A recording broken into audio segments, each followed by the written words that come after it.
Live everywhere. Daily Kos Radio on netrootsradio.com presents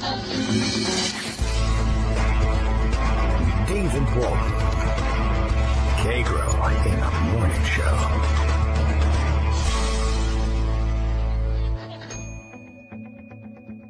Now, here's David Waldman. Hey, good morning, everybody. How you doing? I don't know what day it is today. Or that is to say, I don't know what day it is that you'll be hearing this program. I am, as I frequently do, pre-recording a program for a period during which I plan to be on the road with the family. And I'm not 100% sure whether or not we're going to be able to cover all of the days of this short vacation with brand new, all new, pre-recorded shows, or whether we're going to have to resort at some point to a rerun, or two, or three, for that matter. And if that's the case, do I want to intersperse new material with reruns so that you're not left with a stretch of reruns, etc., etc.? So you can see, I'm a little unsure how we're going to proceed, but let's say this. It's the day it is, and it's a fine day at that. This must be awfully confusing to those of you in Rochester, New York, listening to us on Rochester Free Radio. I appreciate that you are with us, of course, but in all likelihood, the folks running the programs there know at least what day it is when the program's coming on, or perhaps what day for which they've pre-recorded their material. We like to wing it here at Daily Kos Radio and on Kagro in the morning, and I'm sure we'll get over it, because I think at no other point during most shows do I remind you what day it is anyway. And besides which, that's really up to you.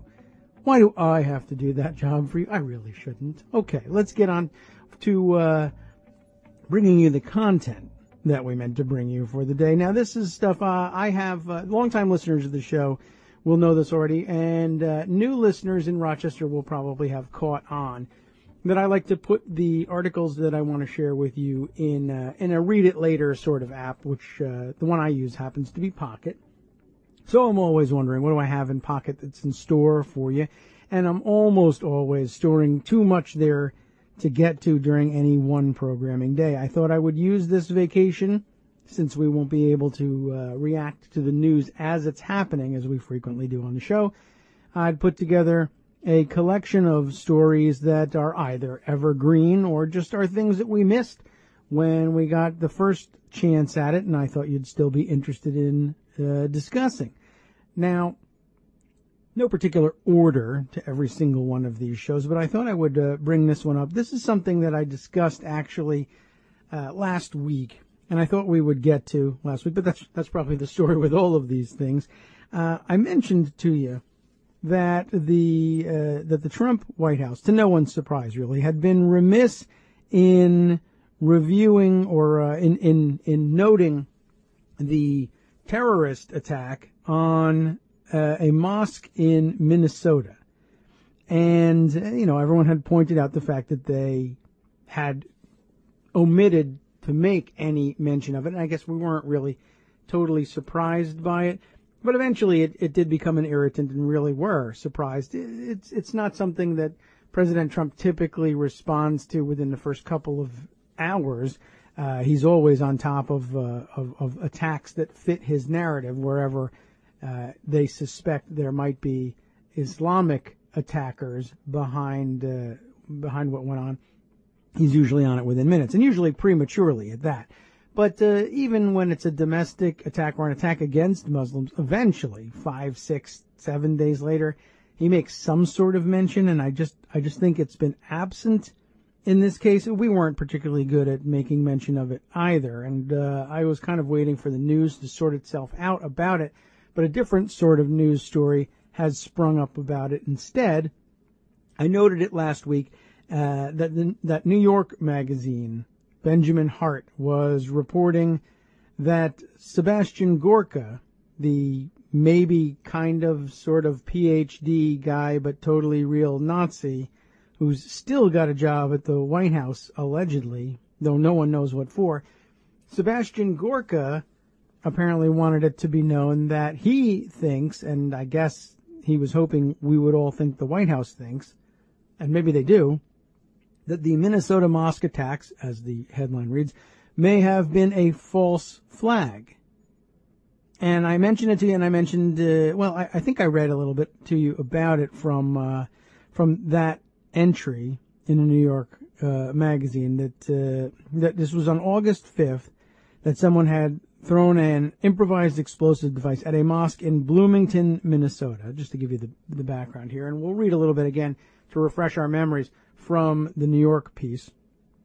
The explosion, broke windows, certainly awoke the neighborhood, but thankfully didn't injure anyone, though there were 20 early morning worshippers in the building. But thankfully no one was hurt. The FBI was investigating.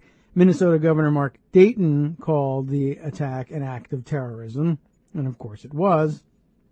But the response from the Trump administration has been predictable yet disturbing, almost complete silence. This piece, of course, written some days ago, August 8th, but they've been pretty much silent since then as well.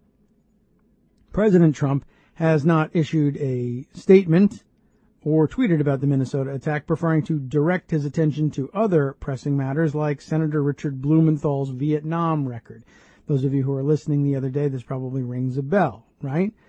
The Department of Homeland Security did issue a strong statement condemning the attack. In a Tuesday appearance on MSNBC, Nazi-ish quasi-White House advisor, that certainly rings a bell for you, Sebastian Gorka, put forth a bizarre justification for the radio silence. The attack, you see, may have been perpetrated by the left. Then he came up with his very odd rule, which he called great. All initial reports are false. That's his great rule. The editor's note here included, this is actually a terrible rule. But Gorka continues, you have to check them. You have to find out who the perpetrators are. We've had a series of crimes committed, alleged hate crimes by right-wing individuals in the last 6 months that turned out to actually have been propagated by the left. So let's wait and see. Let's allow the local authorities to provide their assessments, and then the White House will make its comments. Responding to Stephanie Ruhl's assertion that Trump had no problem immediately commenting on a London terror attack in June, Gorka countered that it was obvious in that case who the perpetrators were, ignoring the fact that Trump tweeted out a Drudge Report story written before any facts were known. Ruhl also made the eminently reasonable point that you don't have to make a statement about who did it, but you can make a public statement about how terrible it would be to attack a building of worship. Well, that's fine, Gorka responded unconvincingly, and I'm sure the president will do that. The Trump administration's muted response follows a clear pattern of playing down attacks by white perpetrators on minorities. When a Canadian white nationalist and Trump admirer killed 6 people in January, the president said nothing publicly. And when a man yelled, "Get out of my country," while shooting and killing an Indian engineer in Kansas, Trump was deafeningly silent for a week before he finally acknowledged the crime. Then there are the thousands of other minor incidents and threats targeting Muslim people and institutions that the president has failed to acknowledge. President Trump has to date not expressed any significant opposition to Americans turning on Americans of the Islamic faith. Corey Saylor, who monitors Islamophobia for the Council on American Islamic Relations, told HuffPost. Through his Muslims ban and comments from the campaign trail, he has instead painted the entire American Muslim community as suspect. Of course, it's a very different story when non-whites, particularly immigrants, are the offenders. Nothing gets Trump's blood moving like the age-old tradition of employing over-the-top, graphically violent images to dehumanize minorities. Just 2 weeks ago, he described towns in which MS-13 gangs have carried out murders as blood-stained killing fields, and the immigrants who committed those attacks as animals. And at the rally that week, he told a rapt crowd that gang members will, quote, take a beautiful young girl, 16, 15, he's counting down for us, and others, and they slice them and dice them with a knife because they want them to go through excruciating pain before they die. It's disgusting. Anyway, In a way, the Trump administration's refusal to acknowledge attacks on Muslims and other minorities makes sense, since it is Trump himself who is the proximate cause of the uptick in such incidents.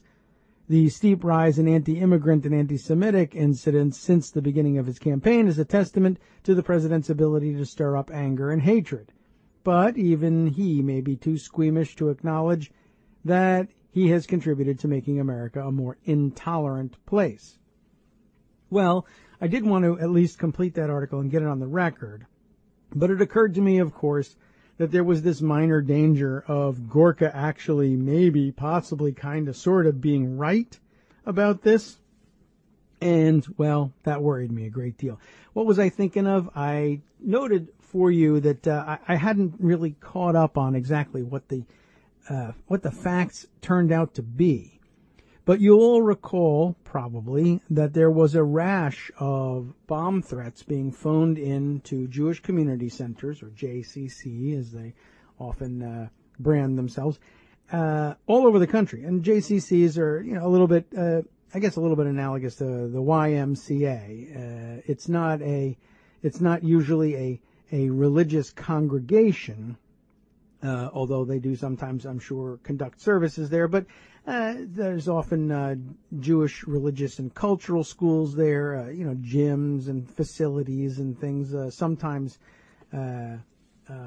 daycare centers, child care centers as well. Anyway, so obviously to level a bomb threat against them is basically to single out a young kid's, a toddler's child care facility for a bombing attack. But anyway, it's obviously a pretty egregious thing to single out anybody for a bombing threat. But everyone was sort of shocked at the time that someone at that point from the Trump administration had suggested that perhaps the left was really responsible. And it seemed ludicrous, and I got hoots and jeers when it was suggested. And then not that far down the road from those suggestions, there were arrests that suggested that perhaps it was somebody more connected with the left. Well, I pulled up, I wasn't positive on the details, so I've pulled up an article here from The Atlantic, and I chose The Atlantic here because I have a follow-up piece that really represents the latest developments in the whole case. Also from The Atlantic, also from the same writer here. So I thought maybe for consistency's sake we would stick with the same reporter. Emma Green is her name. And this entry from March 3rd, 2017 in The Atlantic reports on the first stage of this weirdness. The FBI, it is headlined, arrests a man for making bomb threats against Jewish institutions. That tells us next to nothing, but that's all right. The subheader says the alleged perpetrator is a former reporter who was fired for fabricating stories. That doesn't tell us that much either about the guy's orientation, but he is accused of being responsible for only a small fraction of the threats made in recent weeks, and that should have been our first clue about the weirdness. So here's the story. The FBI has arrested one suspect in connection with the recent bomb threats against Jewish institutions and Jewish community centers known as JCCs. According to the arrest warrant, a culprit in at least some of the threats is Juan Thompson, a St. Louis native who was fired from his job as a reporter at The Intercept in early 2016 for fabricating stories. The FBI alleged that Thompson appears to have made some of the JCC threats as part of a sustained campaign to harass and intimidate a former girlfriend. The details in the FBI arrest warrant against Thompson link him to 8 specific threats, but they do not account for the much larger wave of phone calls threatening Jewish institutions. The complaint tells the story like this. Somewhere in the period of 2015 and 2016, Thompson was in a relationship with a young woman working in the greater New York City area. During the summer of 2016, they broke up. Thompson started sending her false text messages and emails claiming, for example, that he had been the victim of a shooting and was going to be taken off life support.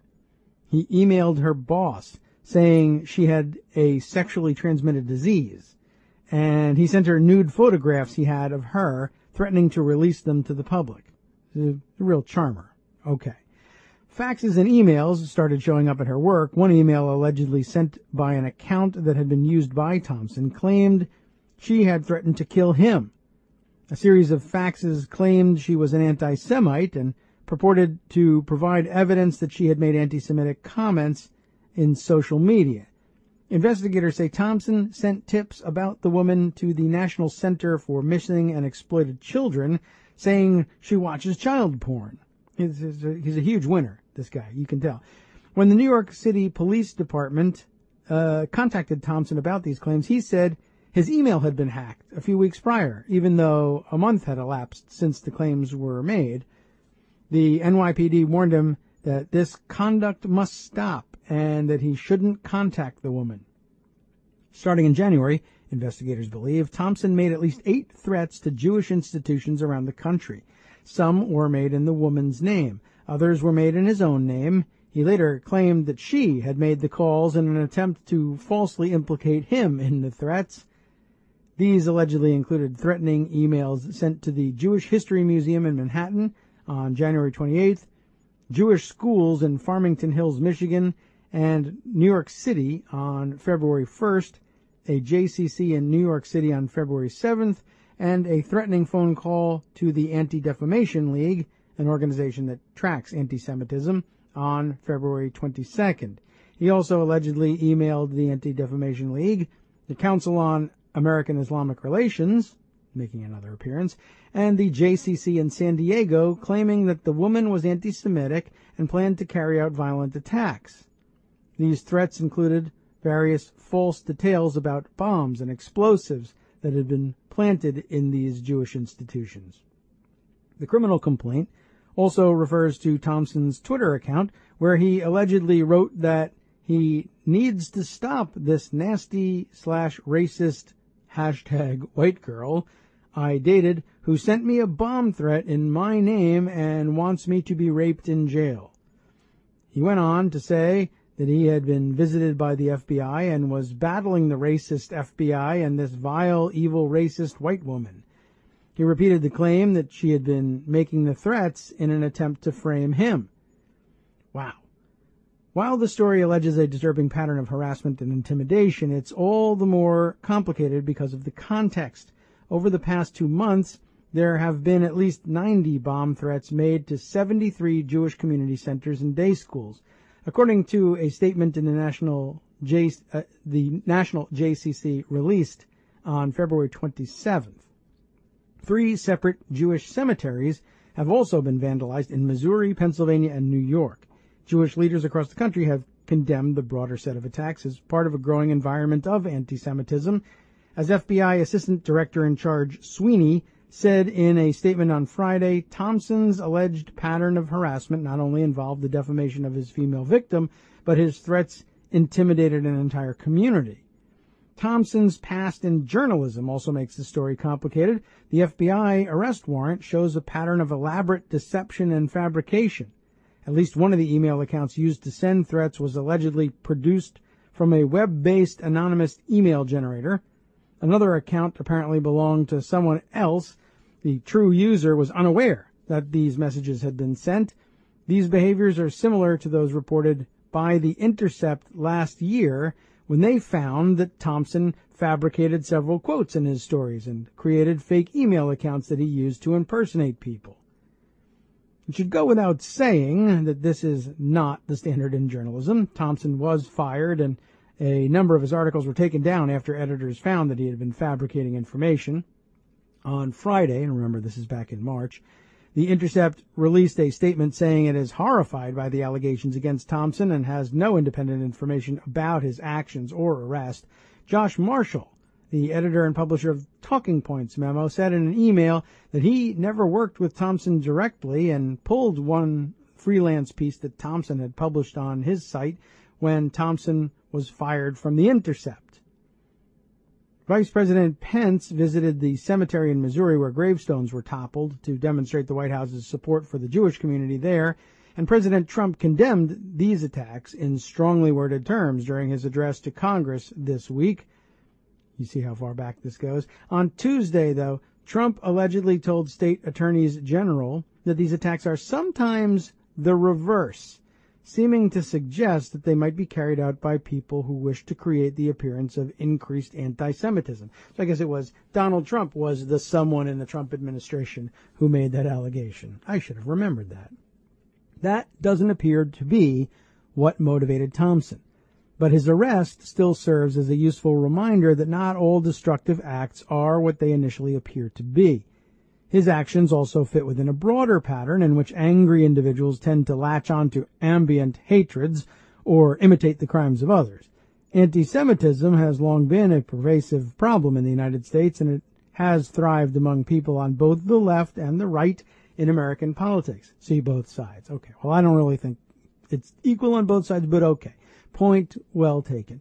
Even if Thompson doesn't have personal animus against Jews, something that's unclear at this point, he apparently saw these kinds of threats as an effective way to create fear and inflict maximal pain on his ex.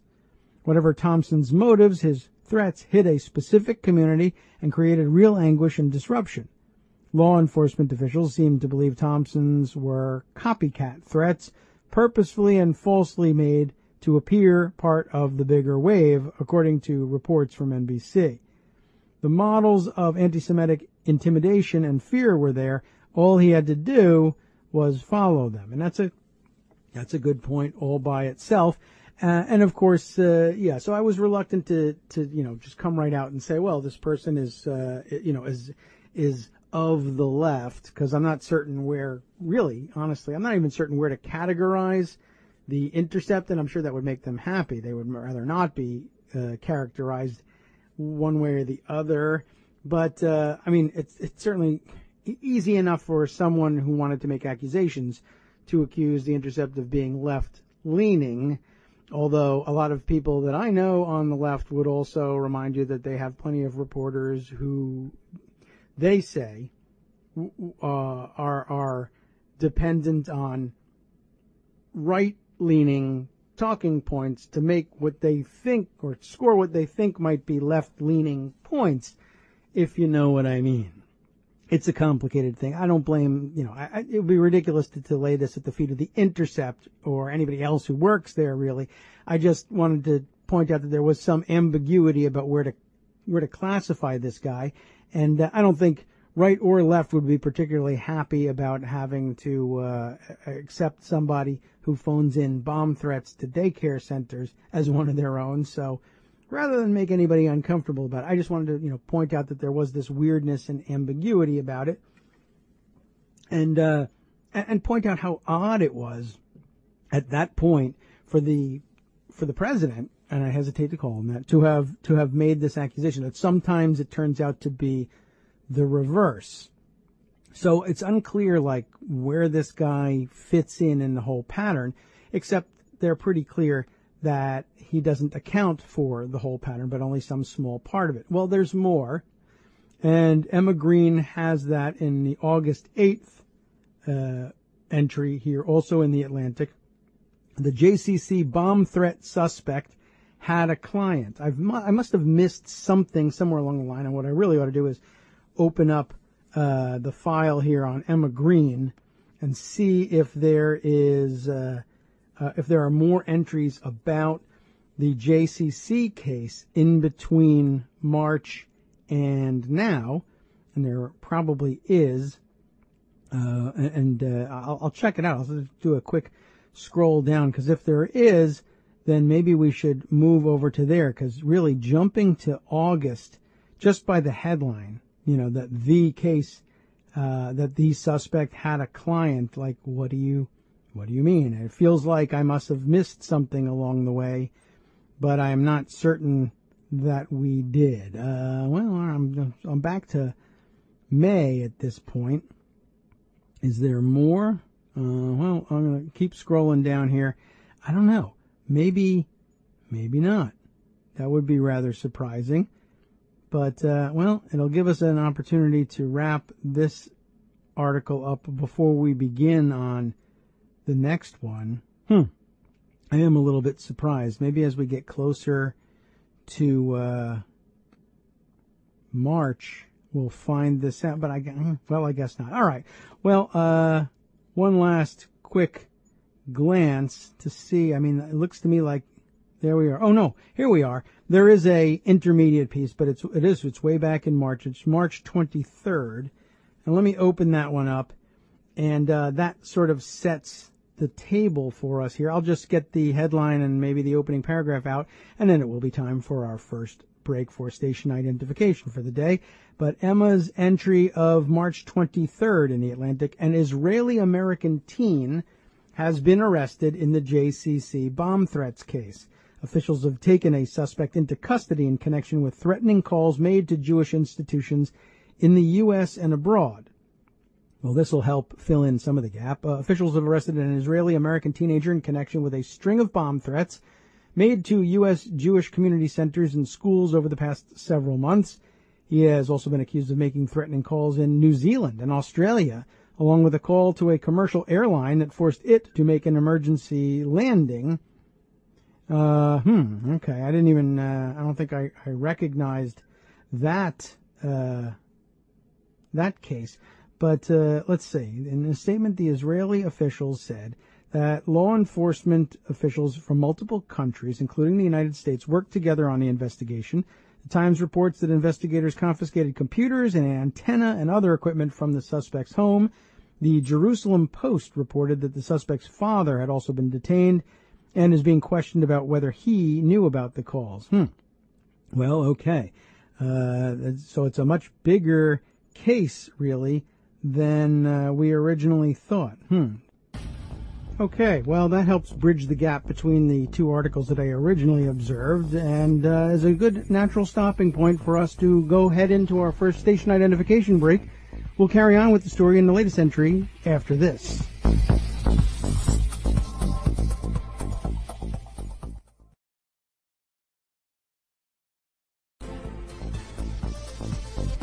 And all right, we're back from our break and back on Netroots Radio air once again. Thanks for sticking with us through the break. I'm David Waldman, Kagro in the morning, Kagro X on Twitter if you want to reach me through the KITM hashtag. Of course, at the moment we're on break, although I will be monitoring Twitter over the break. No reason not to do that. If you've got any story suggestions, questions, comments, concerns, if you're Susan Collins and you're deeply concerned, let me know via that KITM hashtag and see if you can't help steer the ship of show, I guess we'll call it. How about that? Anyway, when we last left off, we had read 2 installments of Emma Green's, I guess, continuing series on the JCC bomb threat situation. We learned first that we had the strange case of the former reporter at The Intercept who decided to commit what appeared to be copycat crimes in calling Jewish community centers and other targets in an effort somehow to smear an ex-girlfriend, which was weird enough all by itself.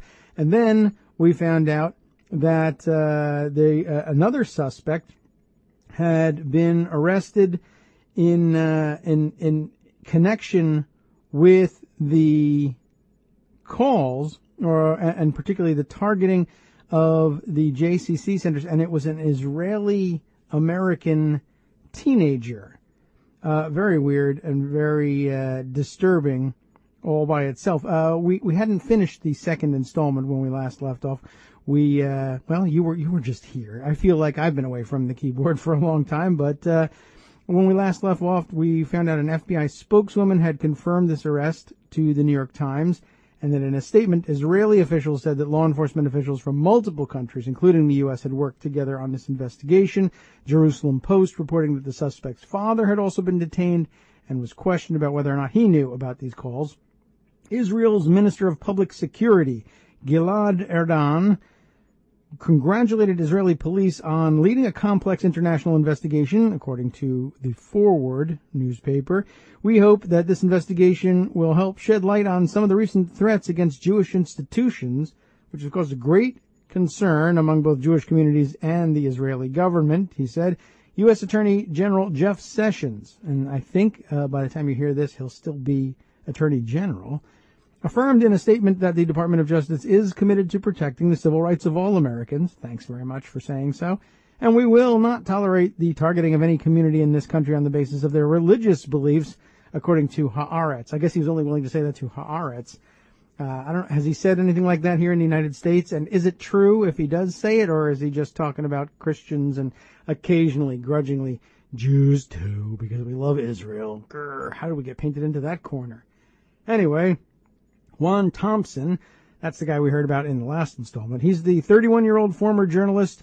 He had previously been arrested in connection with a fraction of the calls. Officials believe he made the threats to harass an ex-girlfriend. Very strange that he would even get involved in that, but okay. Since January, and I believe the next installment helps explain some of that, although I don't know whether they definitely connect the two of these guys together, but I have peeked ahead on this one. Since January, dozens of calls have been made to Jewish institutions across the United States, many nearly identical in message and form. JCCs, which provide child care services, recreation, and community meeting spaces, have been repeatedly forced to evacuate upon receiving these calls. In some cases, such as the JCC in Nashville, they've been threatened multiple times. Or I guess, as I wanted to say there, threatened multiple times, which sounds kind of delicious, possibly. I don't really know why I'm moved in that direction. Anyway, the impact of this individual's actions is crystal clear, said Jonathan Greenblatt, the CEO of the Anti-Defamation League, in a statement on Thursday. These were acts of anti-Semitism. These threats targeted Jewish institutions, were calculated to sow fear and anxiety, and put the entire Jewish community on high alert. He added that no one has been arrested in association with the recent desecration of Jewish cemeteries or multiple instances of anti-Semitic vandalism. The complicating factor in all this, of course, a Jewish Israeli-American teenager being this anti-Semitic. It does happen, and I don't know whether he was just out to cause trouble or somehow deeply self-loathing or what. We'll see whether anybody gets to the bottom of this. In the meantime, at least they've identified him. The head of the JCC Association of North America, it's Doron Krakow, and I have known two people with that name, one of whom says it, I think, in the Israeli style, Doron, and another who pronounced it Doran. But, well, I'm going to go with Doron on this. Doron Krakow also applauded law enforcement in a statement on Thursday. The organization is troubled, he noted, to learn that the individual suspected of making these threats against Jewish community centers is reportedly Jewish. That is disturbing. Some in the U.S. have connected the threats to a perceived rise in hostility towards Jews during the 2016 election. The motivation behind crimes like this can be extremely difficult to prove, however, and Haaretz reports that the suspect arrested on Thursday is being accused of involvement in hundreds of incidents involving threats to institutions around the world, including Israel, over a period of 2 or 3 years. So far, it's unclear on why the Israeli-American suspect who was arrested on Thursday made the calls, and I guess it's going to remain unclear, at least for the time being.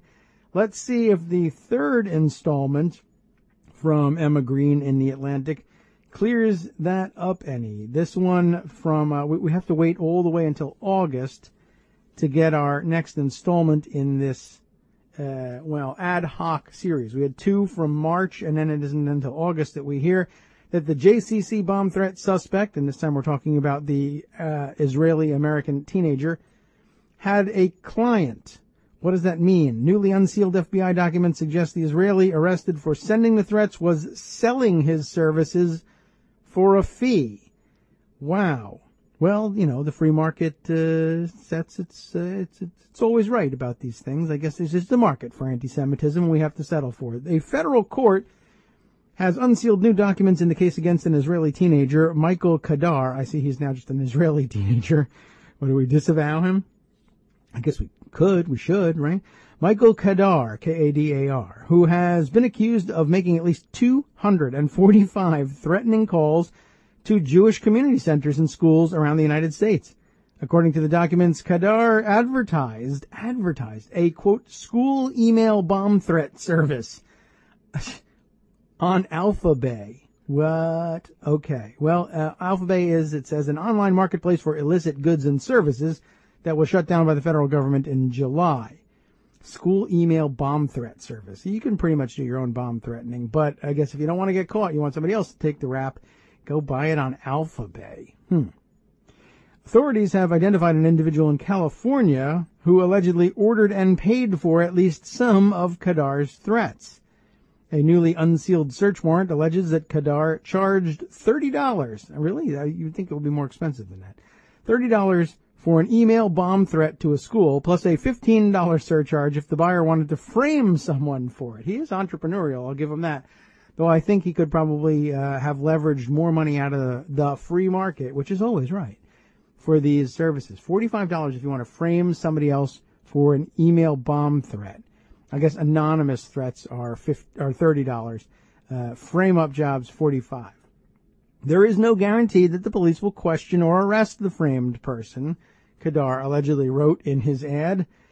And here's I don't know, is this supposed to be an excerpt from his ad? I just add the person's name to the email.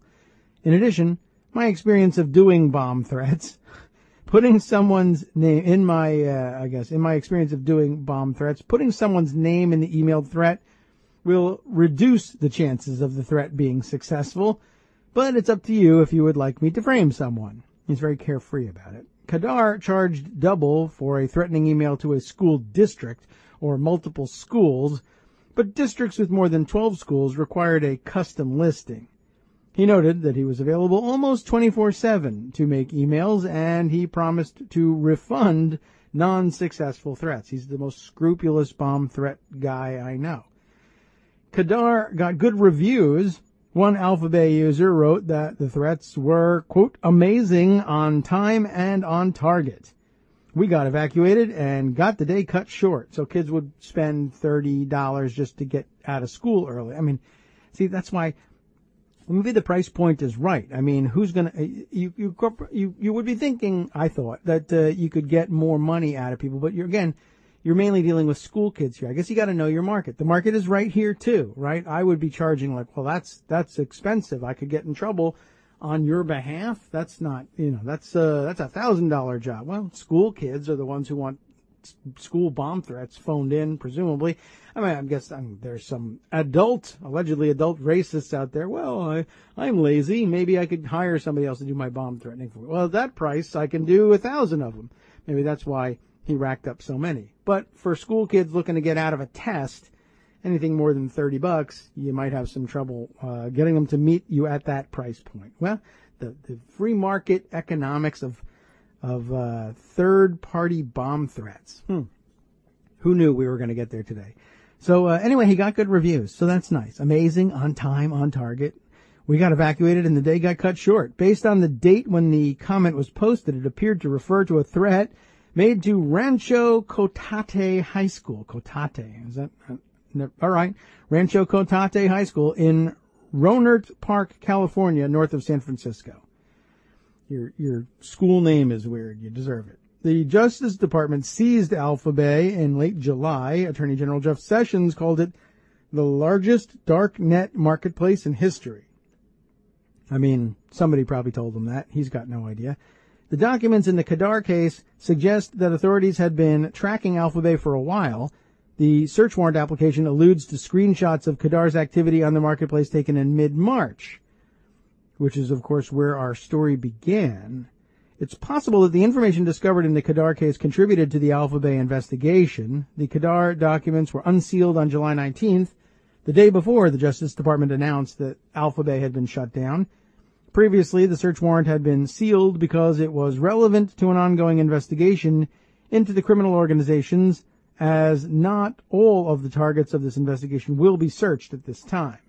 According to the documents that accompanied it, the search warrant and related legal documents were unsealed because the FBI and local authorities in California may need them to pursue criminal charges against the suspected buyer or buyers, or they may eventually be producible in the discovery phase of a criminal proceeding.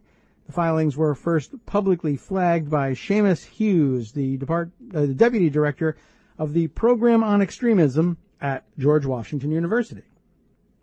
When Kadar was arrested in late March, members of the Jewish community were shocked that an Israeli teenager appeared to be responsible for so many of the bomb threats that had forced Jewish community centers and schools to repeatedly evacuate their buildings last winter.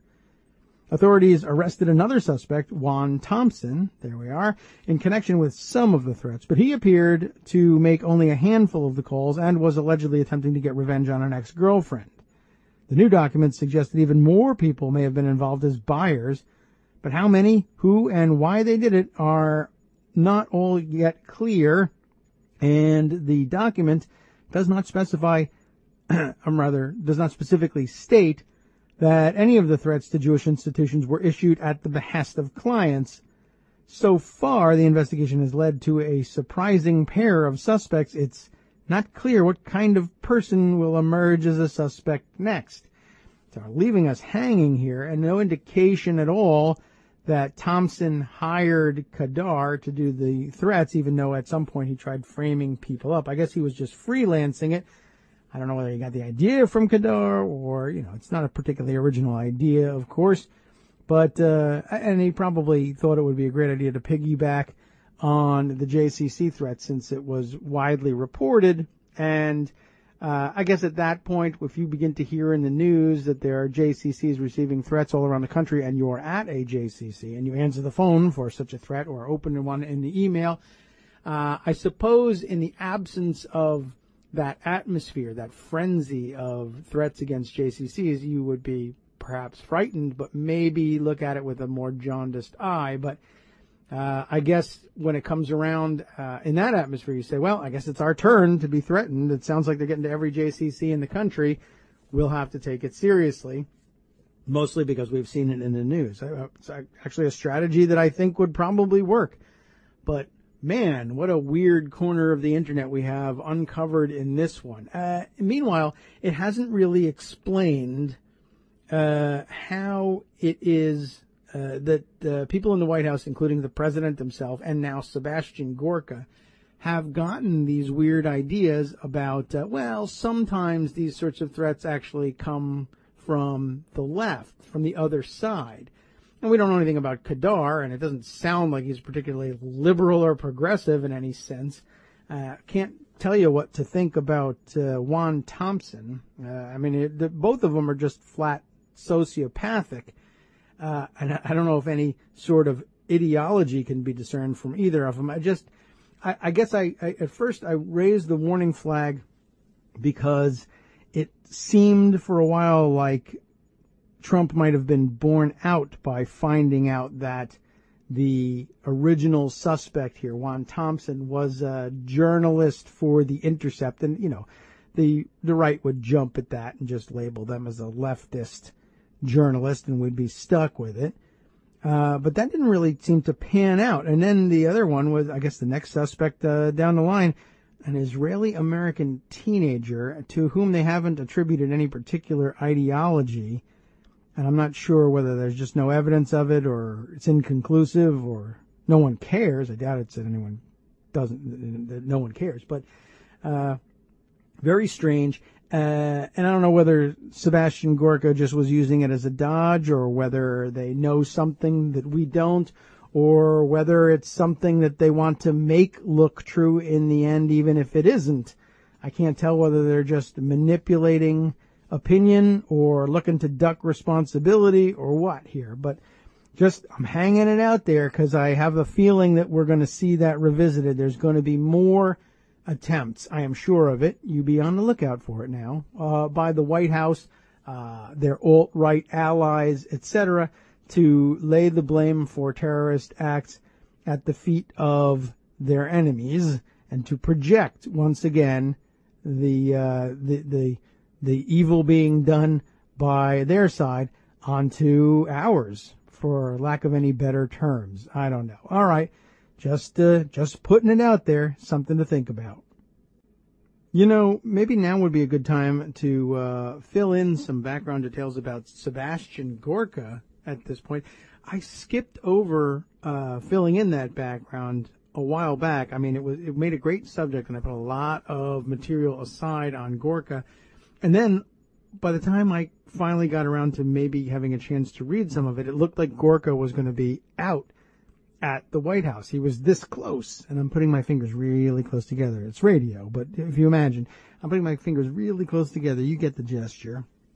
And but it looked like he was on his way out, and he survived getting himself kicked out, fired from the White House somehow. And so I guess maybe we should double back now that he's going to stay, and that way we'll be more informed the next time he's on the bubble, I guess. Now, Gorka is a bit of a mystery guy, and a lot of that mystery comes from the fact that his credentials are highly questionable or sometimes outright lies. Now, but Gorka first came to my attention through Gunfail. Maybe some of you will remember this, maybe not. There's a couple of articles I could pick up and fill in the background. Think Progress did a pretty good job sort of tracking what was going on with him. And it all happened a while ago. And the case has worked its way through the courts. But I had never heard of Sebastian Gorka, I don't think, at this point when he made my gun fail list by showing up at Dulles Airport with a gun in his, I don't know, was it in his pocket or his carry-on bags. But one of 50 to 70 people who get caught every week, believe it or not, all across the country, carrying guns with them, almost carrying guns with them onto the plane. I don't know how many of them are honest mistakes and how many of them aren't, but it's an awfully stupid mistake to make no matter what. And he made it. At the time, he was a Breitbart, he purported to be a national security editor for Breitbart. And part of the big thing about the questioning of his credentials is how much of a national security expert is he really? We'll get to that later, but I'll fill you in on the background, just borrowing from Think Progress here. Kira Lerner writing this piece in February of this year. Judge dismisses gun charge against Trump national security advisor, not because they let him off the hook, but he had pled guilty. They'll fill in the details. Former Breitbart editor Sebastian Gorka faced up to a year in jail, but guess what? He's not going to spend a year in jail. Anyway, a Virginia judge on Friday, this back in February of this year, dismissed the gun charge against White House National Security Advisor Sebastian Gorka, finding that the former Breitbart editor met the terms of his plea deal. Judge William T. Newman, Jr. said he was dismissing the charge given that Gorka met the required 6 months of good behavior. I don't know how good it was. After his August plea deal, Gorka was arrested on January 31st, 2016 for bringing a handgun through security at Ronald Reagan Washington National Airport. Of course, I forgot about that because I don't acknowledge it as Reagan, but it wasn't Dulles, it was Reagan. Let's see, and he faced up to 12 months in jail and a fine of $2,500 for the Class 1 misdemeanor. Gorka did not show up in court, instead setting his attorney, that's funny, his attorney's name is Chris O'Prison. Really, honestly, to represent him. More fodder for Oliver Willis's Matrix theory. I'll have to send that to him. Do you hire an attorney whose name is O'Prison? Like, where? Really? I don't know. That's a risky, probably. I mean, it's better than hiring Tom O'Execution, I guess, but it's not O apostrophe like Irish either. It's just O-P-R-I-S-O-N, O'Prison. Maybe it's O'Prison or something. But really, as a lawyer, O'Prison, O'Prison! That's where you're going. I forgot. You hired me as your criminal defense attorney. So that's a bad idea. If you're looking for a better deal, O'Probation over here is available. O'Quittal. This is how you shop for lawyer. O'Prison. I'm not hiring O'Prison. I'm walking away. Dr. Gorka made a mistake. Calling himself a doctor was his first mistake, but the other mistake was carrying a gun. O'Prison, I bet it's O'Prison. But anyway, O'Prison told reporters after the dismissal he started carrying a licensed concealed weapon when he got death threats against his family. I doubt that. He regrets the mistake. He regrets being caught. Anyway, O'Prison said that Gorka was caught with a weapon when he was leaving Washington, D.C., to give a military intelligence briefing. If you have a hard time believing that, the truth is, there are many, many stories, and we could spend a long time on this too. We won't today, but it's a thought for shows later on about the snake oil. And in fact, I think I have a story that addresses some of this. The snake oil that Gorka's been selling for a long time. He gets a lot of contracts giving military intelligence briefings about the threat of terrorism, about which he knows next to nothing, and makes up most of his material. But the government is afraid of terrorists, and he gives us scary briefings, so they think they're getting their money's worth. Anyway, he was going to give such a briefing, and he forgot that he had a gun in his carry-on bag. According to police reports, Gorka was required to forfeit his 9mm Browning handgun. So now you know what kind of a gun guy Gorka really is. He made enough money stealing it from the government by giving these bogus briefings for him to be able to go out and buy a brand new gun, and maybe a more interesting one at that. Right now, Mr. Gorka wants to put this behind him and get back to providing national security counsel to the president, O'Prison said through his spokesperson, O'Impeachment. I hope he hires that guy. When asked how the charges would affect Gorka's security clearance, that is a good question, isn't it? O'Prison pointed out that Gorka is still on Trump's National Security Council. That's not an answer, but it's an interesting thing to point out. Several security clearance experts told Think Progress before the dismissal that Gorka's misdemeanor charge would not necessarily affect his clearance. Okay. The gun charge is not the only misdemeanor on Gorka's record. Did you know that?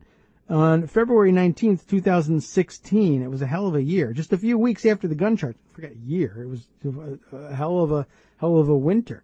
Gorka was arrested in Spotsylvania County, Virginia for reckless driving. He was letting his mustache and beard do the, I don't know, when is this? On April 25th, he was found guilty in absentia, meaning he did not show up for the hearing or send an attorney to represent him. Chauffeur was busy that day. What, so he didn't have a lawyer? He didn't even bother? I guess it's just a driving offense. I guess he got away with that. O'Prison refused to tell Think Progress if he also represented Gorka for the driving charge. He was omitting from that court date, or if the charge violated the terms of his plea deal and deferred sentencing for the gun charge. Yeah, that's a good question. What are we talking about? We completed his period of good behavior? No, he didn't. He was brought up on charges again. Although maybe, I guess the good behavior had to come between his August plea deal and the court date in February. But, I don't know whether that got brought up at the proceedings or not. Well, he was good from August on, but I mean, this is his second bust of the winter last year. That's really kind of disgraceful. According to court records, Gorka has previously been arrested for reckless driving at least one other time in Fairfax County, Virginia, in September of 2014. The guy's a menace. The charge was amended from a reckless driving misdemeanor to a speeding infraction in court, and Gorka paid the $150 fine. Well, what's likely happening there is speeding more than 20 miles an hour over the speed limit, I guess, is technically reckless driving. I mean, it's pretty reckless, I guess. Anyway, that's among the more minor infractions, I guess, that you can make, but, don't run anybody over. It's not that minor at that point. Anyway, less than an hour after the hearing on Friday, Gorka appeared on Fox News to defend Trump's Muslim ban. He called the idea absurd that radicals could use the White House's actions as a recruiting tool. I know all about terrorism, and they're definitely not doing it. The idea that a document signed in Washington will have an effect, positive or negative, on a group of people that believes you and I are infidels and should be beheaded unless we convert to their version of Islam is so naive it doesn't bear commenting on, he commented, essentially. The fact is, they believe they have the true version of Islam. If you don't agree with them, you must be enslaved or killed. Nothing will deter them from their belief that they are in a religious war with us. Gorka was previously a regular commentator on the network, but according to a Business Insider report, Fox News terminated its contract with Gorka when network executives learned about his expected White House position. That was awfully scrupulous of them. At Breitbart, Gorka worked as a national security editor and authored articles that claimed President Obama, quote, helped ISIS, unquote, by holding a summit on violent extremism that made claims about Saudi Arabia's connection to al-Qaeda and the September 11th attacks, and described how America is losing the war against Sunni jihadists and empowering the Shia caliphate. Gorka has not spoken publicly about the gun charge, but 2 days after he was arrested last year, he responded to a tweet about the incident by claiming he, quote, made a simple mistake and, quote, got a ticket. Well, it was Matt Osborne tweeting about that, and Sebastian Gorka taking offense at it. I don't know if there's anything worth thinking. Was it funny? Matt Osborne said, it says here that Sebastian Gorka has been arrested trying to get through Reagan National with a gun in his carry-on. He answers, incorrect, made a simple mistake, got a ticket, then caught my flight. Happy now? Incorrect. In what sense is that incorrect? Did you not get arrested trying to get through Reagan National with the gun? Maybe it wasn't an arrest. I don't know. But he didn't make it with the gun. You caught your flight, but your gun didn't. Could have said that, but he didn't. Gorka is not the only member of Trump's national security staff to have faced criminal charges, by the way. 2 decades ago, Steve Bannon was charged with a misdemeanor, domestic violence and battery in California, but the charges were later dropped when his ex-wife did not appear in court. She could have got prison to go for her, but she didn't know. Bannon is now assistant to the president and White House strategist. That's true. That's actually still happening. We will be back with some more surprising and disturbing facts about the alleged Dr. Sebastian Gorka right after our next break for station identification.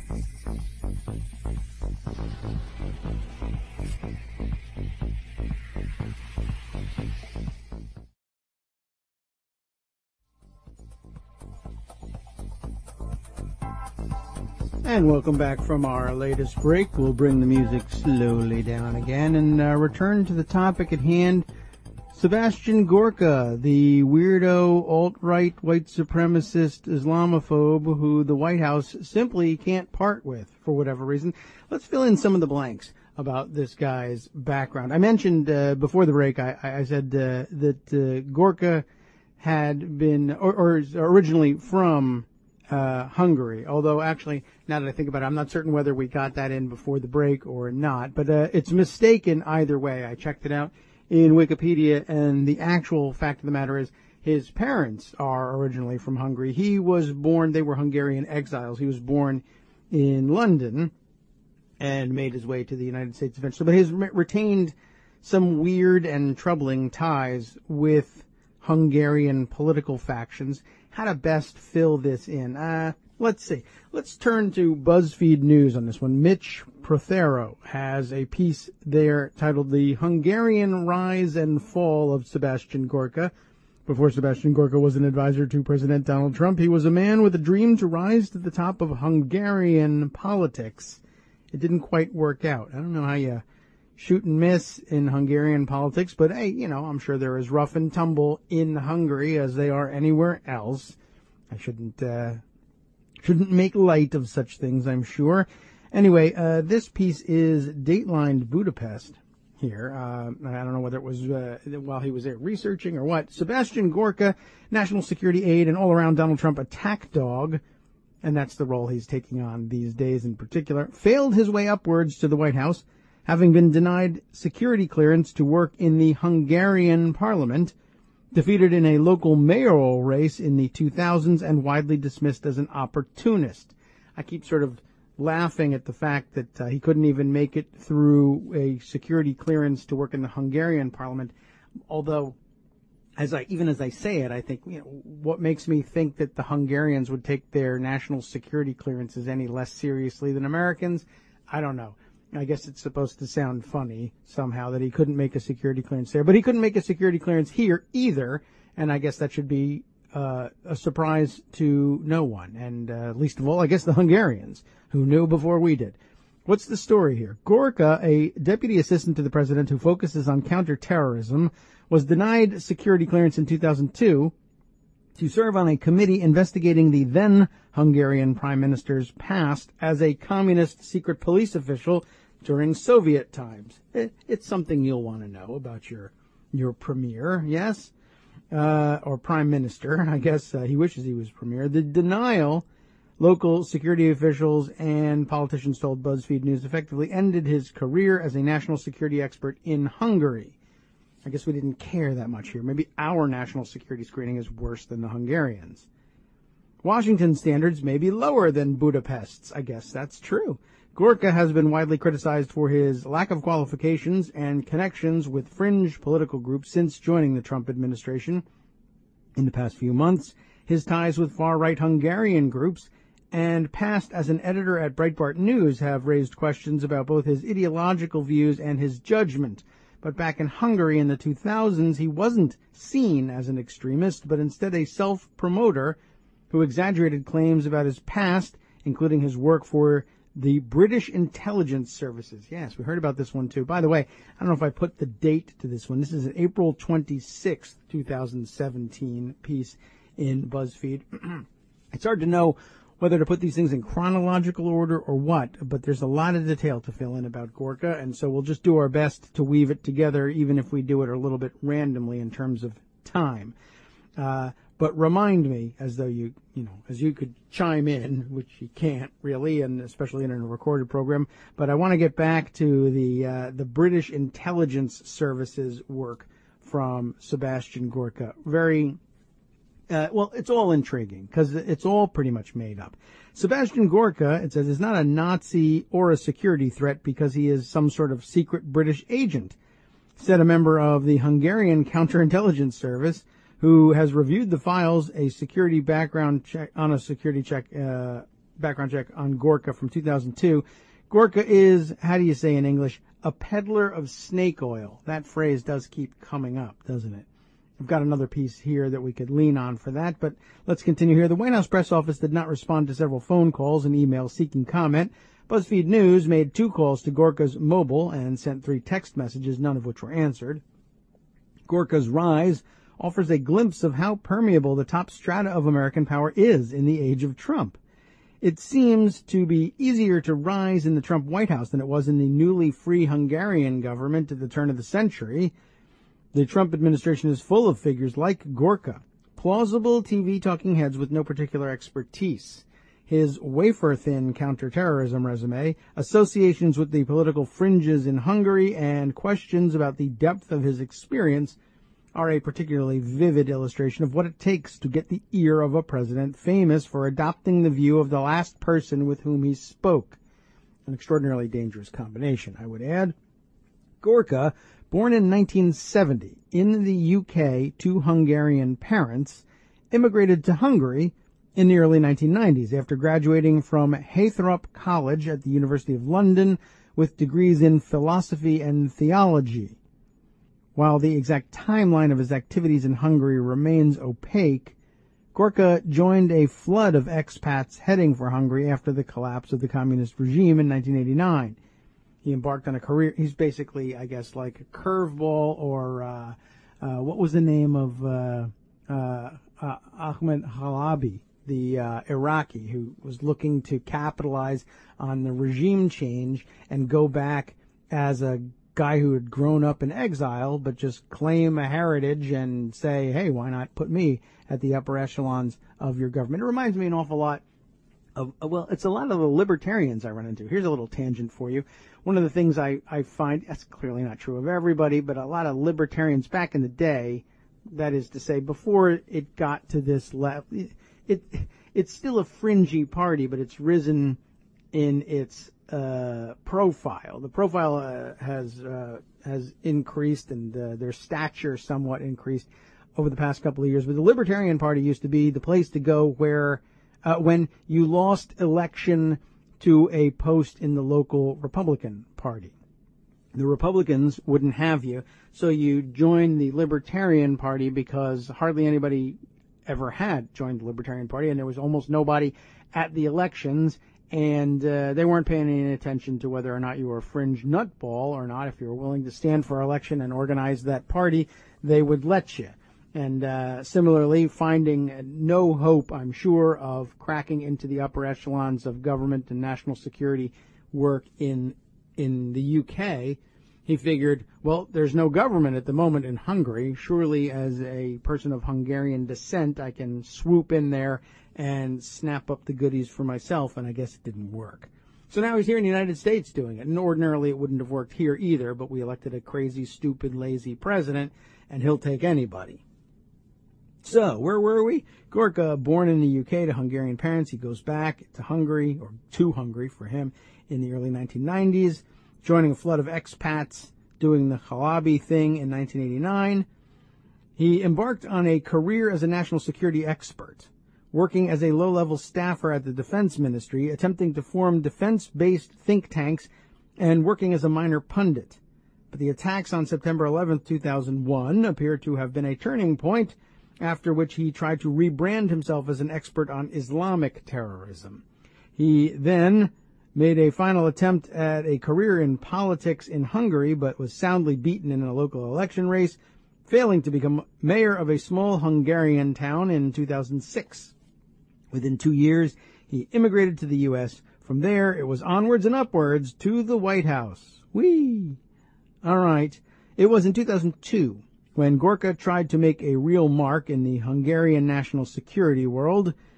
Then Prime Minister Peter Medgyessy, as my best guess at that name, was suspected of having worked as a secret police officer in the communist era, and Gorka wanted to join a parliamentary committee that was investigating him.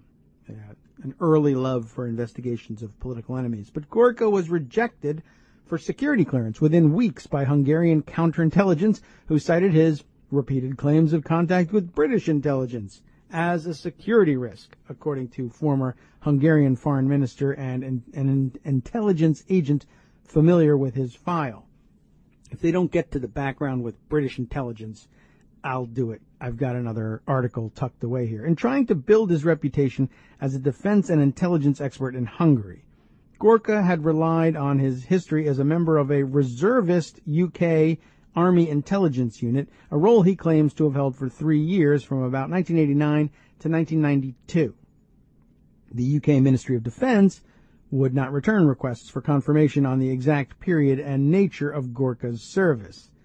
According to the Hungarian intelligence agent, Gorka used his short military career in what was a volunteer force known as the 22 Intelligence Company. It doesn't say 22nd or anything. It says 22. 22 Intelligence Company of the Territorial Army as a jumping-off point to claim security expertise in intelligence collection and counterterrorism. He would have been unlikely to directly work in these two fields during his short time as a reservist, according to a former British military intelligence officer who described the program at the time as a bit of a joke. And it may be this guy's article that I have tucked away. The 22 Intelligence, I hope I'm not saying that wrong, but that's how it appears, was a Cold War-era reservist unit that was developed to recruit people with language skills useful in the Cold War era, said the former officer, who requested anonymity as they continue to work with the UK Defence Ministry. I have seen Gorka claim that he had experience with Northern Ireland in this period. That unit, though, was focused on putting together teams that could help with translations in Central or Eastern Europe in the case of a Cold War crisis. Gorka promoted these claims of ties to UK intelligence and public and private conversations through the turn of the century. It's still kind of funny to refer to the 2000s as the turn of the century to me. According to multiple sources who spoke with him during this era, they gave him some credibility with the Hungarian national security field at first, as Hungary continued to dig its way out of nearly 5 decades of communist rule, but it eventually backfired and cost him a chance to officially serve in a larger national security capability. The intelligence community concluded, according to the Hungarian agent, that he was exaggerating the extent of his ties to the British intelligence services. And I guess here included in the article is a Sebastian Gorka Facebook post of himself in uniform in this reservist role, saying, "Yes, that is me, many moons ago, and sans beard, messing with foreign weapons in the British Territorial Army. Career pinnacle today. Had the inestimable honor of briefing both CENTCOM and U.S. Special Operations Command on the center of gravity of ISIS and the Islamic State," he is saying back in about 2 years ago, I guess, when he posted that piece. He looks like a British Army reservist. Nothing remarkable about that.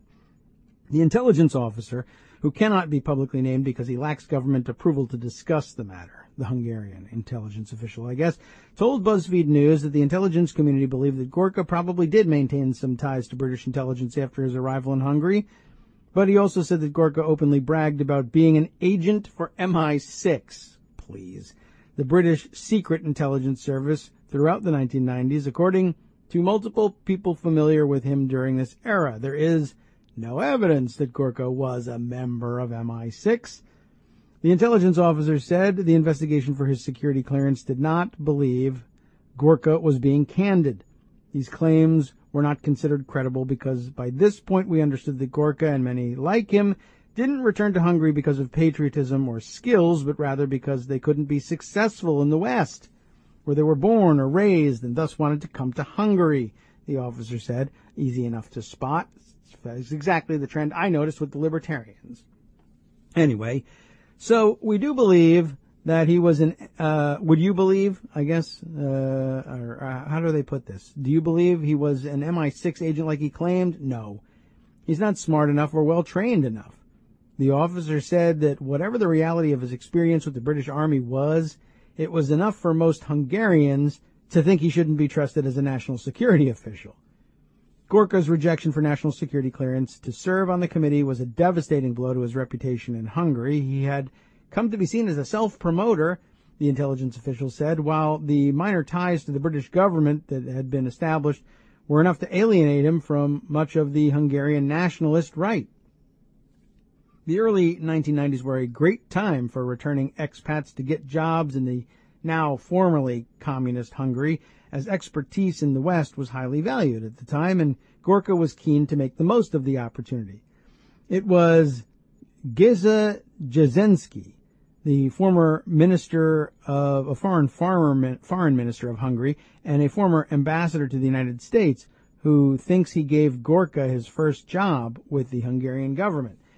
I can't recall the first time I met Sebastian Gorka, but by the early 1990s he was working for the Ministry of Defense here in a minor capacity. Jasinski told BuzzFeed News during an interview in his antique-filled apartment in central Budapest. At the time, we needed people who had been trained in the West because so many of our officers had been trained by the Soviets, and we were going to need expertise to integrate our military with NATO.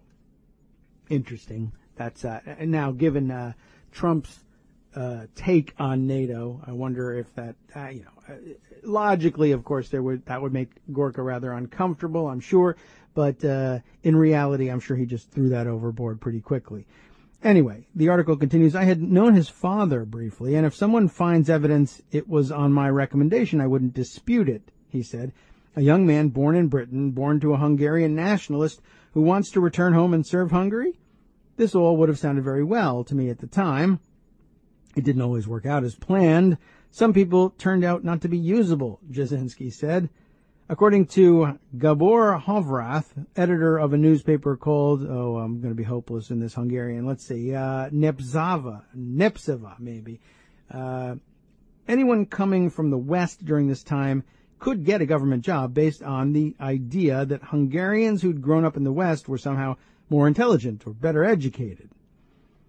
Gorka moved to Hungary in his early 20s. His father, Paul Gorka, had become a renowned figure in Hungarian expat circles after he was convicted for working as a British spy in the 1950s. He was jailed and tortured by Hungary's communist regime and eventually immigrated to the UK after the 1956 uprising against the Soviet Union.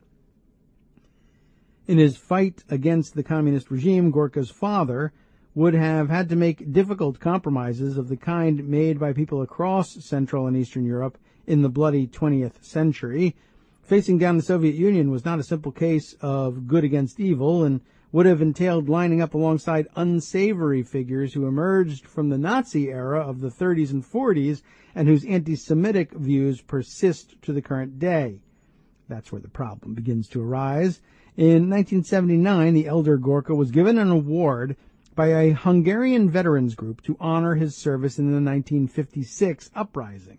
The Order of Vitez, known in Hungarian as Vitezi Rend, was first issued by the Hungarian dictatorship in 1920 to commemorate heroism during World War I, but was discontinued in 1944, having become a symbol of Nazism. The order was revived in the 1970s by a number of different Hungarian nationalist groups and veterans associations who said they wanted to reclaim it as an award for patriotism. Of course, you could create a new one, but why not revive an old one that has a Nazi stain on it? Okay, that came back to haunt the younger Gorka after he was pictured attending Trump's inaugural ball on January 20th wearing the Order of Vitesse medal. 2 months later, the Forward reported that Gorka had sworn allegiance to the group, citing leaders of the organization. I do have those articles for you if you're interested. That, in turn, prompted calls by some senators and Jewish groups to investigate Gorka, some going as far as to call for his dismissal. This week, the Forward reported that Gorka's alleged ties to the group, which he has denied, in fact, go back decades. What do you know? The revelations brought a new wave of controversy. Some of Gorka's critics have labeled him a Nazi sympathizer, although Gorka and his supporters say he was merely paying homage to his father, an ardent anti-communist. Also, in addition to the medal, I think he was photographed wearing a uniform that's somehow reminiscent of this order and really honestly looks like some kind of gothic rendition of a Sergeant Pepper band uniform. I call him Nazi Sergeant Pepper for that reason. I don't know, and he still continues to wear the thing, even though it looks ridiculous, never mind what it actually evokes. Anyway, Gorka denied being affiliated with the order in an interview given with Tablet, and further rejected charges of anti-Semitism in a panel discussion at Georgetown University on Monday. Remember, this is back in April. Telling protesters at the scene, every young person holding a placard to protest my parents and myself, I challenge you now. Go away and look at everything I have said and written in the last 46 years of my life and find one sentence that is anti-Semitic, he said, according to NBC. You won't find one. Whatever. This chimes with the views of some... Chimes? Okay. With the views of some who knew him in Hungary, who remember Gorka as right-wing and keenly pro-Western, but whose views set him outside the far right. Tamás Molnár formed a political party with Gorka called the New Democratic Coalition. After meeting him in 2006 during a series of anti-government demonstrations, the idea, Molnár said, was to challenge both the ruling Fidesz party, no idea how you pronounce that, and the ultra-right-wing Jobbik party. Molnár, who retired in 2008 from a 30-year political career, now lives on an island about 20 miles outside of Budapest, where he works on Hungarian pagan revival art and tends a small vineyard. Not alt-righty sounding at all. Pagan revival art, I don't know. Anyway, in remembering his political discussions with Gorka between 2006 and 2008, Molnár described someone with hard right ideological views, but also a belief in liberal democracy. In the case of Gorka, he continued to criticize both Jobbik and Fidesz for their reluctance to embrace the West and their eventual turn back towards Putin's Russia. Okay, is that problematic now?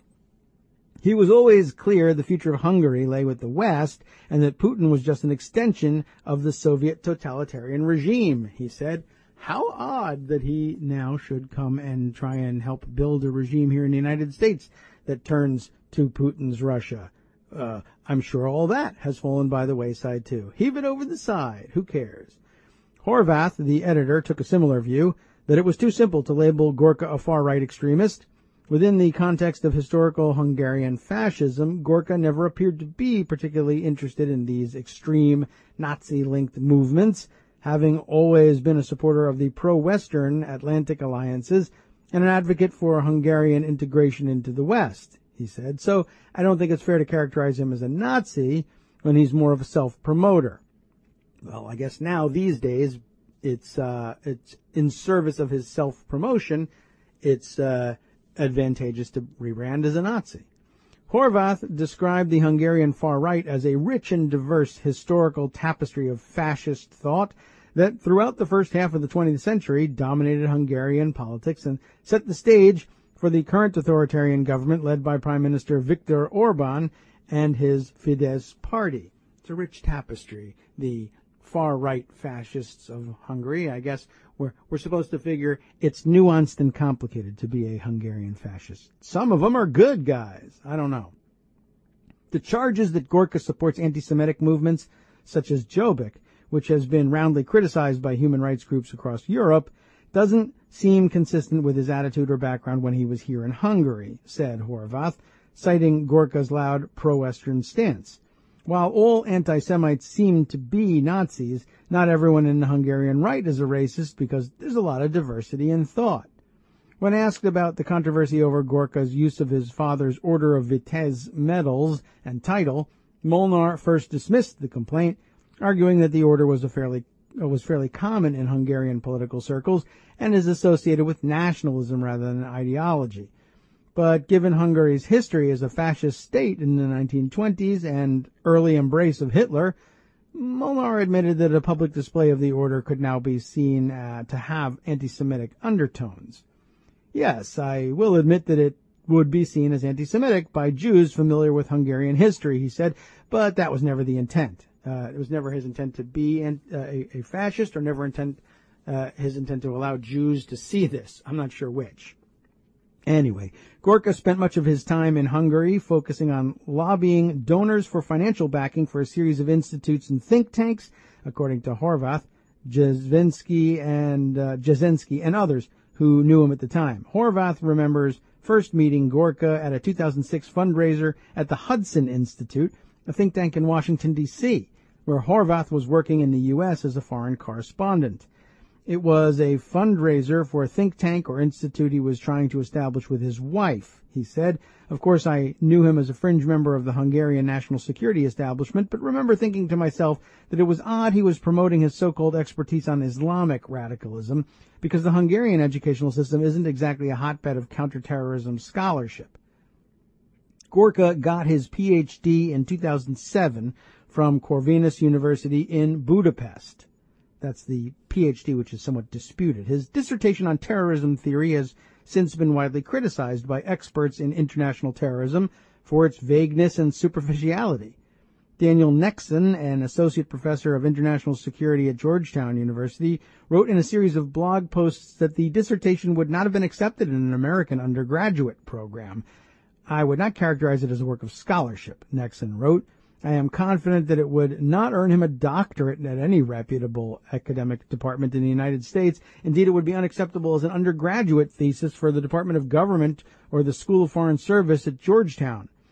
My guess is that Gorka wanted to call himself doctor, and his Ph.D. granting institution was happy to oblige.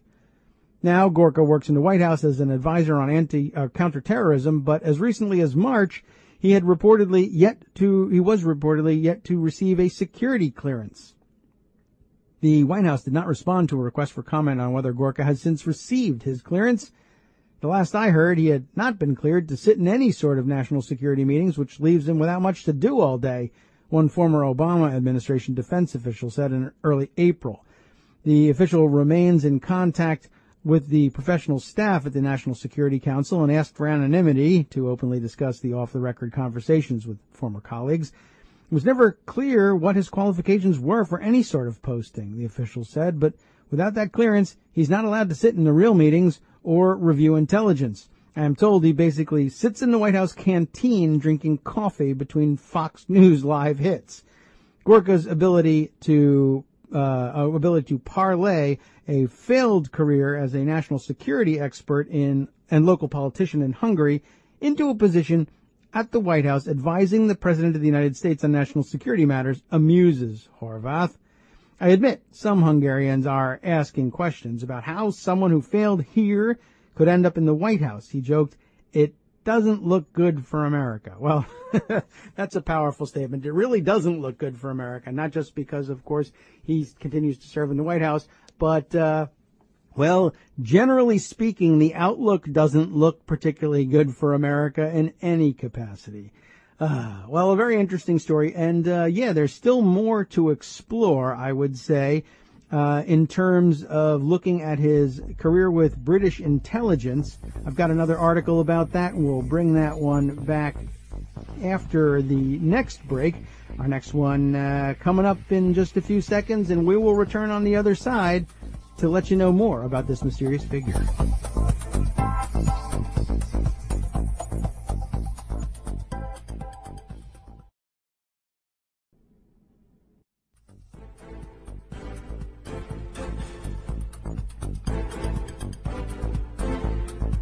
And we're back from our last break. Thanks very much for hanging on to the other side of this one as we fade our wonderful music out. Thanks very much, by the way, to Justice and to Tom for bringing this music on board for us. Big help, I think, in help smoothing the transition and our handoffs with our friends in Rochester and elsewhere. So when we last were speaking, we were talking about, it's only a few minutes ago, and if you're listening to the podcast, it was mere seconds ago, we were talking about Sebastian Gorka. And I mentioned to you that I had a piece here that I wanted to take a look at here. Let me just make sure everything is synced up the way we need it to be here. And let's see. Sebastian Gorka and his distinguished military career was in some question at last mention. And I have a piece here that I saw go by way back in I guess probably, I don't know whether it was in April or in March. It's dated from March. I don't know whether it was old by the time I saw it, but I saw people talking about it on Twitter, written by a guy by the name of Adrian Wheel, who I don't follow on Twitter, I don't think. It's Weale. And, I'll give you a little bit of his background, and it'll help explain a little bit about why I picked up on this article. As he says here in his profile on his blog, adrianwheel.com, easy enough to find if you can spell it. I grew up in central London, where my Welsh father taught chemical engineering at Imperial College, and my mother did various things like being a school secretary, and running her own successful children's play group. I went to the local primary school, followed by the Latimer Upper School in Hammersmith and the University of York, where I got a bachelor's degree in philosophy. At some point in my late teens, I decided that I wanted to be an Army officer, and whilst I was at university, I sat the Army's Regular Commissions Board, which I somehow managed to pass. So after I graduated, I went to Sandhurst and was commissioned into the Intelligence Corps, and that's why his writing is of interest.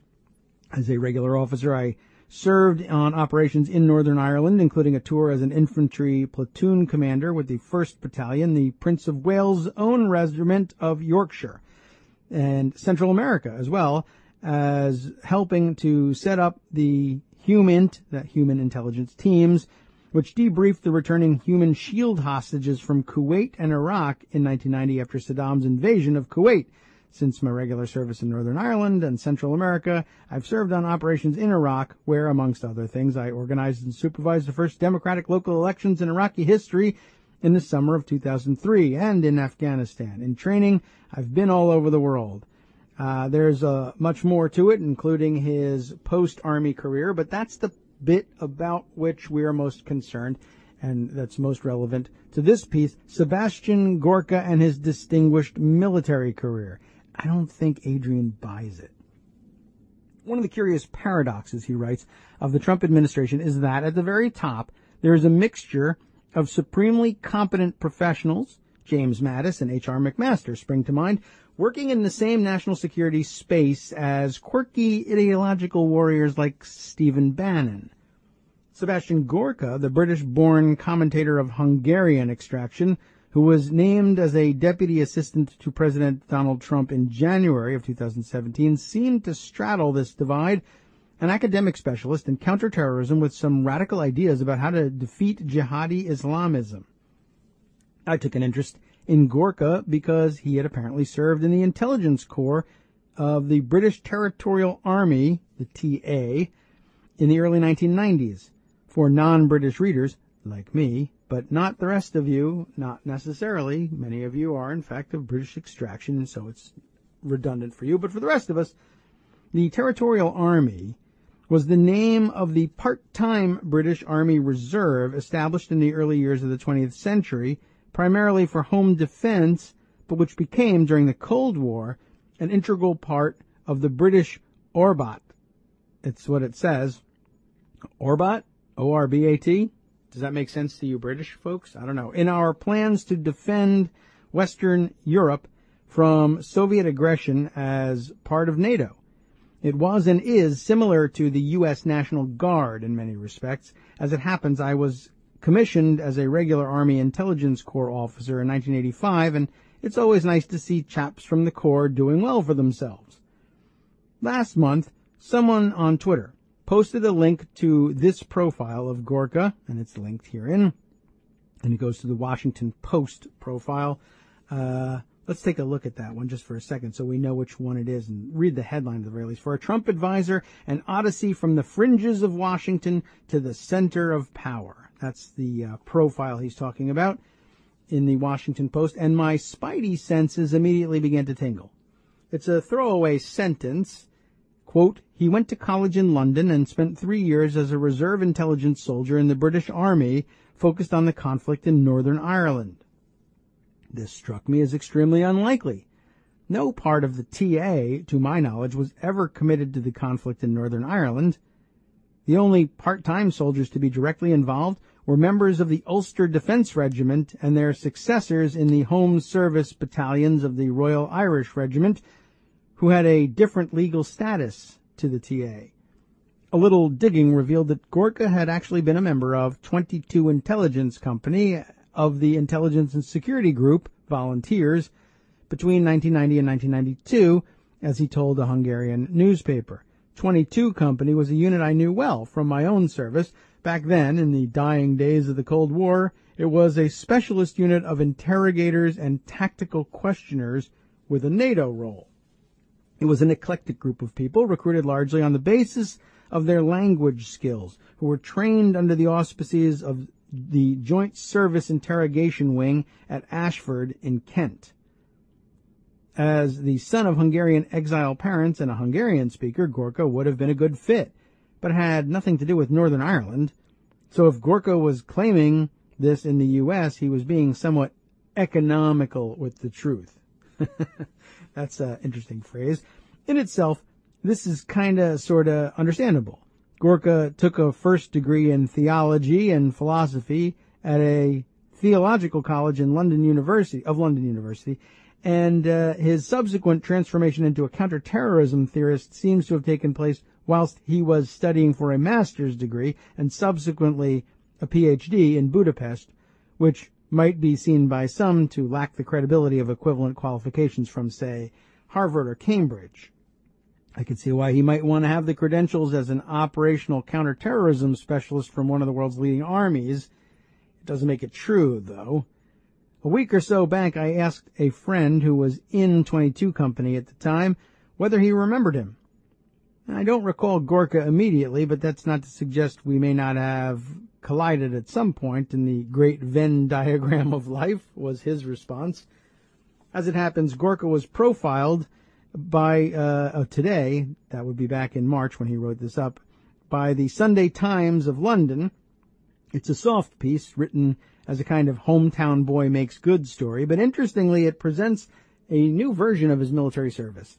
According to the Sunday Times, Gorka spent 3 years from 1990 as a part-time soldier with the Territorial Army. Part of 22 Military Intelligence Company, he used his language skills, he speaks German and some French as well as Hungarian, to collect evidence for the War Crimes Tribunal set up after the collapse of Yugoslavia. Once again, the spidey senses twitched. Would members of 22 Company really have been collecting war crimes evidence between 1990 and 1992 when Gorka was a member? It seems unlikely to me. Their role was collecting intelligence, a very different task to collecting evidence that could be used in a court. A couple of other easily checkable facts also seem to suggest this isn't true. Firstly, there were no significant deployments of British military personnel to the former Yugoslavia until September of 1992, when one Cheshire's battle group deployed under the command of Lieutenant Colonel Bob Stewart, now a Conservative MP, on Operation Grapple as part of UN Profor. No idea what that actually stands for, but you know how UN labels its various missions, not necessarily as acronyms per se, but I'm sure it's short for something, a newly invented term for, I don't know what Profor is. But anyway, secondly, The International Criminal Tribunal for the former Yugoslavia wasn't actually set up until May of 1993, certainly more relevant than what UN Profor actually stands for. It seems to me possible that Gorka might have been employed interviewing or debriefing, in intelligence jargon, individuals returning from the former Yugoslavia to gain snippets of information from them. Members of 22 Company certainly did this with returnees from Iraq and Kuwait at the start of the Gulf War in 1990. I know this because I was one of the people who organized it, and I'm told the defense debriefing team was put on a more formal footing thereafter, by which time I'd moved on. Even so, at this stage, it wasn't about acquiring war crimes evidence, but rather basic situational awareness. So he's evidently dramatizing his role, if indeed he ever did this work. So what? In the grand scheme of life, an individual exaggerating his military service is no big deal, unless, of course, you're Donald Trump complaining about Richard Blumenthal, in which case it's a huge deal, you'll never let go of it. But this is one of the guys on my team, and so it's okay, basically. Yeah, you can pretty much gather that's what Trump would have to say about this. But, he says, it's no big deal. It's kind of distasteful, I suppose, but it happens an awful lot, and most military veterans I know find it funny more than anything else. But there are special circumstances in Gorka's case. He is a senior advisor to the commander-in-chief of the most powerful armed forces that have ever existed. Gorka's views appear to have been formed by his studies at a university that is not renowned as a center for the study of counterterrorism, and despite his attempts to suggest otherwise, he has never been an operational practitioner of counterterrorism. By all accounts that I have read, Gorka has never done any academic field work in counterterrorism either. His real expertise seems to be in getting gigs as a talking head on right-wing news media, and the rest is pretty much flim-flam. It's up to President Trump to decide who he wants to advise him, of course, but my experience over the years has been that proven BSers are rarely a good choice. Anyway, as it turns out, by the way, a little footnote here, the TA Territorial Army now has been renamed the Army Reserve in modern parlance, but very interesting and informative stuff. Good background. Thanks very much to Adrian for bringing that to our attention, and to whoever it was who happened to forward that in Twitter world. I appreciated seeing it. Let's see. I have another piece here which is more up to date. It's right from August here, so maybe we can share that. One more profile piece on Gorka, and that'll probably run us out of time for the day. There's plenty more, though, and I might have to continue this because Gorka's taken on, well, one, he hasn't been fired yet, but in addition to not being fired, his profile, I think, has been on the rise lately. As I record, of course, there's a situation arising in Charlottesville where another one of these alt-right confrontations, purposeful confrontations, has taken place, and they bought more tiki torches, and they showed up, and it's becoming quite dangerous and quite violent down there. And I guess Gorka has been in the news insisting that everybody should stop criticizing white supremacists. Judd Legum picked up on this at Think Progress just the other day. White House advisor says people should stop criticizing white supremacists so much. I don't know why, but the piece begins this way, of course, reminding us no one's quite sure what Sebastian Gorka actually does at the White House, but this hasn't stopped him from being a near constant presence in the media. And just last Wednesday, from where I'm speaking, Gorka appeared on Breitbart News Daily, the radio show of his former employer, responding to criticism stemming from a previous media appearance on MSNBC where he had said there's no such thing as a lone wolf attack. The concept, according to Gorka, was invented by the last administration to make Americans stupid. I don't even know what that's supposed to mean. But at some point, he decides everyone's got to stop criticizing white supremacists, and we don't really know why. But it did also point me to this other profile, this one in Rolling Stone by Bob Dreyfus, titled Sebastian Gorka, the West Wing's Phony Foreign Policy Guru.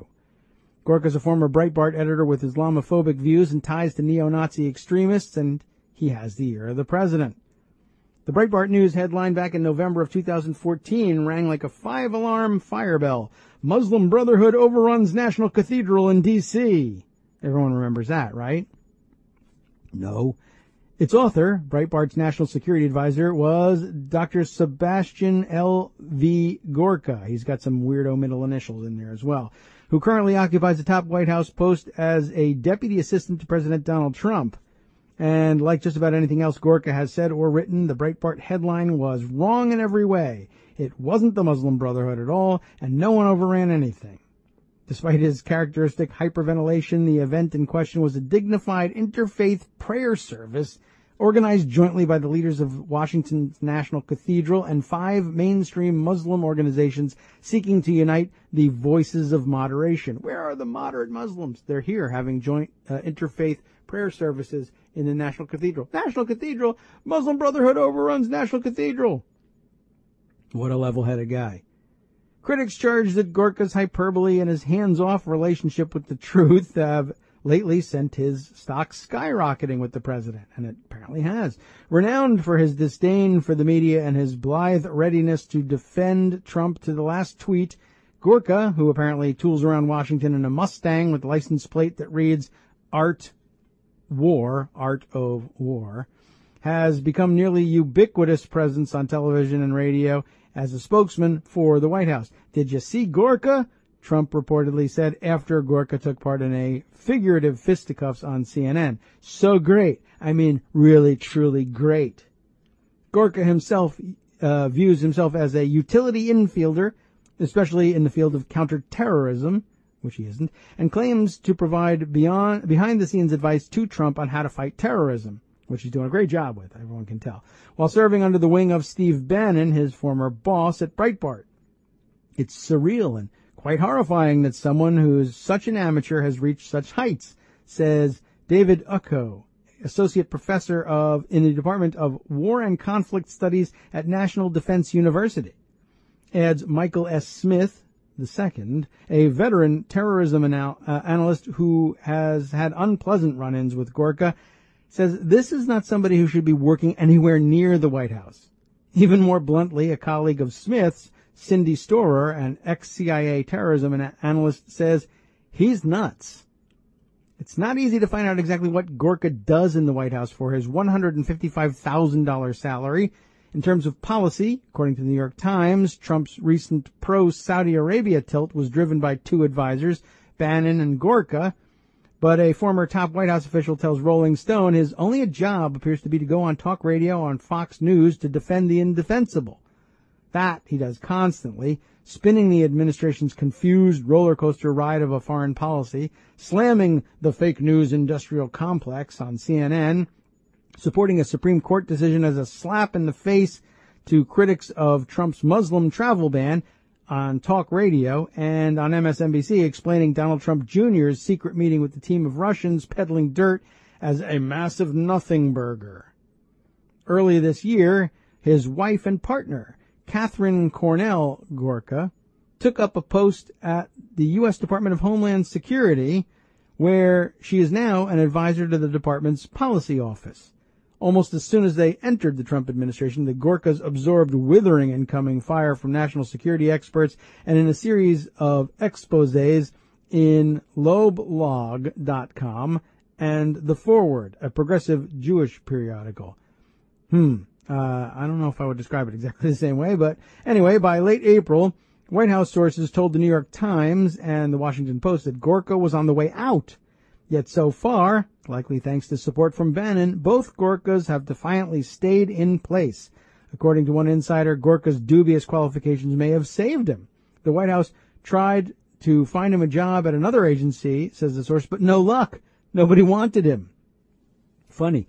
In person, Gorka is always nattily attired, sporting a distinguished-looking splash of facial hair to go with his precise, deep baritone British accented English. Insisting everywhere that he be referred to as Doctor, Gorka began his rise with a 2008 Ph.D. awarded by little-known Corvinus University in Budapest, an institution that several scholars who spoke to Rolling Stone described as having a questionable reputation. Maybe it's the Trump University of Hungary. Who knows? Corvinus is pretty low tier, maybe 3rd or 4th tier, said Daniel Nexon, we heard from him again, from Georgetown University, who has reviewed Gorka's dissertation. He might as well have mail-ordered his Ph.D. Nexon ran its text through plagiarism software and found that portions of it were, as he said, repurposed. Gorka's thesis is about as legitimate as if he had been awarded it by Trump University. There it is, says Andrew Reynolds, a professor at the University of North Carolina who looked into Gorka's background. He says that of the 3 people who served as endorsers of Gorka's PhD, 2 didn't have any academic credentials whatsoever, and the third was Georgi Schopflin. Murdered it, I'm sure. A right-wing Hungarian politician who, Reynolds adds, was a Gorka family friend and once suggested studying a Hungarian border fence with pig heads to send a message to Muslim refugees. What a great guy. Gorka said later that Schopflin was making a joke. It's all jokes with these guys. Gorka, whom Rolling Stone reached out to, repeatedly declined to comment for this article. Perhaps even more worrisome, Gorka's thesis proposed a dramatic restructuring of the national security apparatus to create a police state. What a great idea. For Hungarians, they don't notice, I guess. He suggests a radical reform of internal barriers between the police force, the army, and various intelligence services. This could also be seen as the start of a Gestapo-like all-powerful national system of repression. That's about as Nazi Germany or Soviet Union-like a proposal as I've ever heard, says Patrick Eddington of the conservative Cato Institute. The net effect would be to suspend the Bill of Rights if his proposal ever saw the light of day. During the decade and a half Gorka spent in Hungary, he was enmeshed in a web of ultra-right, anti-Semitic, and even Nazi-like parties, politicians, and media outlets. For most of the 2000s, the Gorkas ran a think tank in Budapest called the Institute for Transitional Democracy and International Security. For funding, Gorka received at least $27,650 in U.S. federal grants, according to government records. We worked for ourselves, Catherine Gorka tells Rolling Stone, on the government payroll, of course. The dole, anyhow. In the mid-2000s, Hungary's left-leaning government found itself besieged by right-wing street protests. Many of the protesters were affiliated with ultranationalist leader Viktor Orbán, who's been called a neo-fascist dictator by Senator John McCain, and who leads Hungary today. Gorka served as an advisor to Orbán and later wrote for an overtly anti-Semitic newspaper, Magyar Demokrata. By all accounts, Gorka's own writing and statements at the time included no anti-Semitic comments, and neither the forward nor the reporters who've investigated his background in Hungary have turned up any evidence that Gorka himself participated in anything that could be called anti-Jewish. Well, that's nice. What you can say for sure is that he was allied with people who have very extremist views, says Peter Krekó at the Political Capital Institute in Hungary. He was an opportunist, and he cooperated with figures who were very marginal. For his part, Gorka denies any knowledge of any anti-Semitic backgrounds of his colleagues. Catherine Gorka says that all of the charges about her husband's years in Hungary have been debunked. He has never in any way been associated with the far right, she says. One of the reasons why we left Hungary was because of Sebastian's discomfort with the far right. Yet these denials are hard to square with Gorka's family background. Having fled Hungary for London in 1956, Gorka's parents joined a raucous mix of anti-communist right-wing exiles. Reminds me a little bit of the Cuban exile community. They just get to be right-wing, largely because they think democratic presidents are not going to invade their homeland and give them back their property. Anyway, so happened with Gorka's parents, including they mixed with lots of right-wing exiles, including those who belonged to the Order of Knights, the Vitezi Rend that we mentioned before, an organization with an unsavory past. Vitezi Rend was created by the Nazi-backed ruler of Hungary, and many of its members were involved in the slaughter of Jews during the Holocaust. Today, members of the order fall under an immigration watch by the State Department on groups that have violated human rights. How do you like that? He wouldn't make it in under his own ban. Gorka and his father were reported to have joined. Catherine says this is false. And in photographs, Gorka has been spotted sporting a Vitezi Rend medal that he insisted he wore only to honor his father. Since this affiliation was exposed by the forward, Gorka has been engulfed in a storm of criticism, with members of Congress writing the White House to demand that he be fired. Our main concern is that Dr. Gorka is a member of a certain anti-Semitic Nazi group, such as Vitezi Rend, says Representative Jerry Nadler, Democrat of New York. There's a lot of evidence that he was a member. He swore a lifelong loyalty. He's used the honorific initial V. Ah, that's what that's doing in his name, huh? He's been photographed with some of their insignia. So far, Nadler and his colleagues haven't heard back from the White House. In 2008, the Gorkas moved to the United States. They established a network of organizations in the Virginia area, the Westminster Institute, the Council on Global Security, the Threat Knowledge Group, and the GorkaBriefing.com. According to Catherine Gorka, the council was a non-profit organization doing work on extremism, and Threat Knowledge Group was a business providing training to law enforcement and the military. It's garbage, of course, but what can you do? Catherine founded the Westminster Institute as a think tank to do research on the rise of radical Islam. In his published biographies, Gorka provides a long list of places where he's peddled his views, including the FBI, the U.S. Army Special Operations Command, the National Counterterrorism Center, West Point, and more. Gorka's most touted position was a 2-year stint at Marine Corps University in Quantico, Virginia. James Joyner, a retired Army officer and associate professor of strategic studies at MCU, who saw Gorka in action, wasn't impressed, saying that Gorka was hardly an academic. He's the kind of guy you see on TV. He's bombastic. Gorka's views, adds Joyner, were well out of the mainstream. To the Bush administration's credit, one thing they got right was they said, this is not a war against Islam. But Gorka is like, no, these people are very dominant within the region. Their religion leads this way, and even though most Muslims aren't terrorists, they at least lean that way. And that's wrong. Yes, well, it's wrong and it's troublesome, and it's a way that he has so far made his living. Let's see if we can sum up here. In many lectures, Gorka lumps together Al-Qaeda, the Islamic State, Hamas, Hezbollah, the Taliban, Iran's clerical rulers, and the Muslim Brotherhood in one box as proponents of a world-dominating Muslim caliphate that must be crushed. Even the differences between the Sunnis and Shiites don't faze him. Today, the global jihad has two brands, he wrote for Breitbart. It is a war of Sunni Coke versus Shia Pepsi. Gorka insists that everyone in Washington is wrong, and only he understands the fearsome nature of the enemy. He is not speaking the truth. Oh, he is speaking the truth. I'm sure he thinks so. And if you disagree with it, Joyner says, you're an idiot.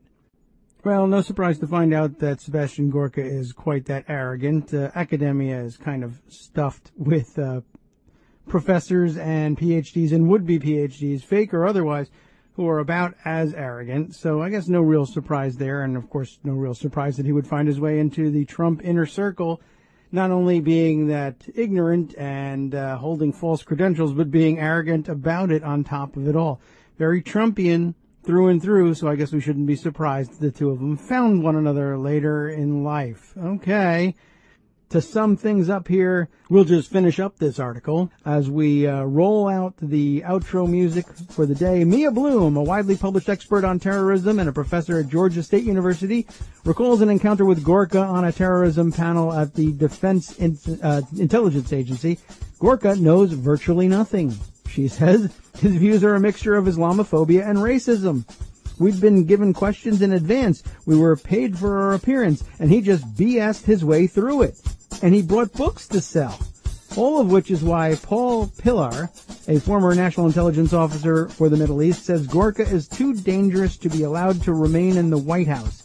Gorka represents an intolerance that offends American values and is likely to gain the United States more enemies than friends. Well, that is awfully troubling.